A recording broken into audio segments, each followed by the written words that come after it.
From a peaceful going first date to a tragic death, this is the story of Sade Robinson, a 19-year-old lady whose life was cut short for absolutely no reason. Join us as we uncover her story and the disturbing details that emerge in search of justice.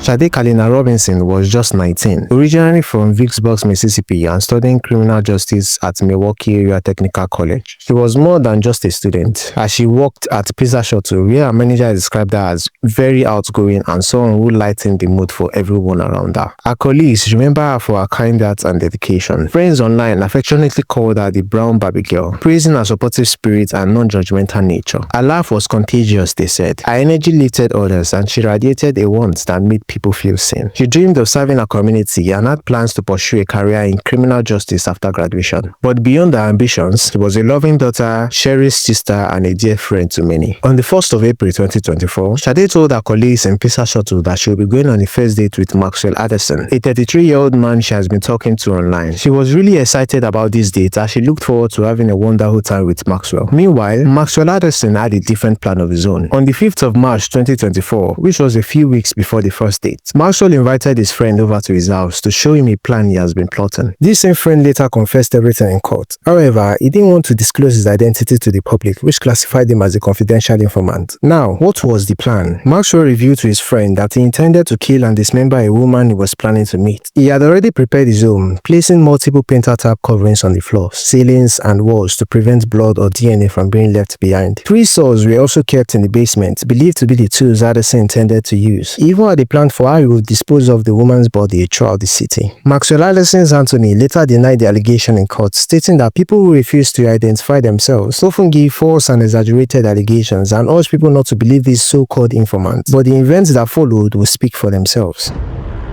At 4:45 p.m., Sade tested Addison to confirm their date at Twisted Fisherman. By 5:20 p.m., Sade met Addison at the restaurant and the two had food and drinks at the bar. Addison arrived first and told a bartender that he was there for a first date. Staff later repeated this to investigators and confirmed that Addison used to work there. By 6:30 p.m., they left the restaurant and went to another bar in the city. While there, Sade sent a snapshot to a friend. The two later left the bar at 9:06 p.m. and by 9:24 p.m., GPS tracking placed Sade's phone near Addison's home. Surveillance video showed 2 human figures arriving at the house that night. The next day, Sade's colleagues at work were surprised that she didn't come to work that day because it was unlike her. She rarely missed work, and when she did, she always let someone know in advance. But this time around, nobody heard anything from her. Her family and friends tried to contact her, but they were unable to reach her, which was a major red flag. Later that day, at around 9 p.m., a friend of Sade Robinson reported her missing to Milwaukee Police Department after she failed to return phone calls or show up for her shift at Pizza Shuttle. Police visited Sade's apartment for a welfare check but found no sign of her. At around 5:30 p.m. that same day, the passerby had discovered the human leg at Monument Park, later confirmed by preliminary DNA testing to belong to Sade. Around the same time, a car, which was a 2020 Honda Civic, was found burnt behind an abandoned building, with surveillance footage showing a man resembling Maxwell Addison wearing a grey hoodie and tan backpack, exiting Sade's car and tossing a lighter into it before boarding a nearby bus. These discoveries, though not yet linked to Sade at the time of the missing person report, heightened the urgency of the situation. A friend also used the Live 360 location sharing app to trace Sade's phone, which showed it had been near Addison's home on April 1st and then at Monument Park in the early hours of April 2nd. The combination of her uncharacteristic absence, the burnt car, and the gruesome finding at Monument Park quickly escalated the case from a missing person report to a suspected homicide investigation.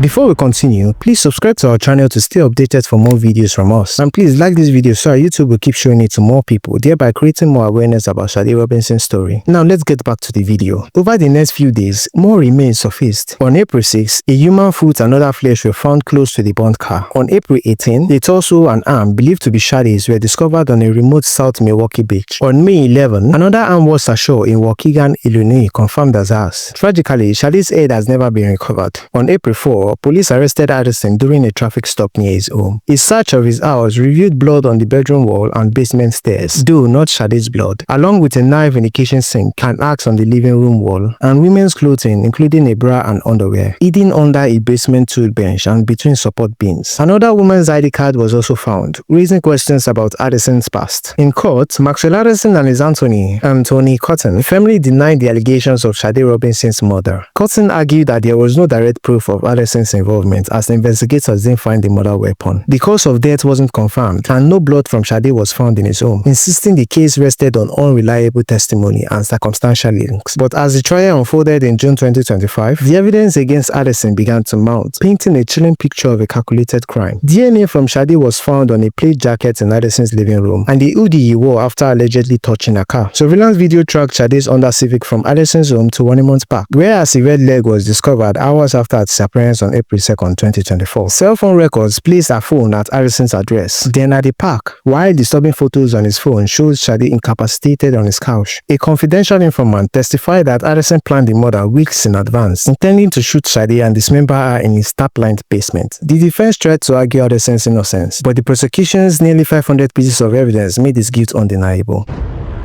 On June 6, 2025, after just 45 minutes of deliberation, a Milwaukee County jury of 9 women and 3 men found Addison guilty on all counts: first-degree intentional homicide, mutilating a corpse, hiding a corpse, and arson of property other than a building. The courtroom held its breath as the verdict sealed his fate. On August 1, 2025, Judge Laura Crivello sentenced Addison to life in prison without the possibility of a parole for the homicide, which was the mandatory penalty in Wisconsin. She also imposed 7.5 years for mutilating a corpse and 1.5 years for arson, all of them to be served consecutively. The hiding a corpse charge was dismissed as it legally overlapped with mutilation. Crivello called Addison's crime unconscionable, noting his lack of remorse and different view of reality. Sheena Scarborough, Sade's mother, called him a coward and devil, while her father Carlos said, "No man should live after doing such a thing." Maxwell Addison, still claiming innocence, vowed to appeal in the future.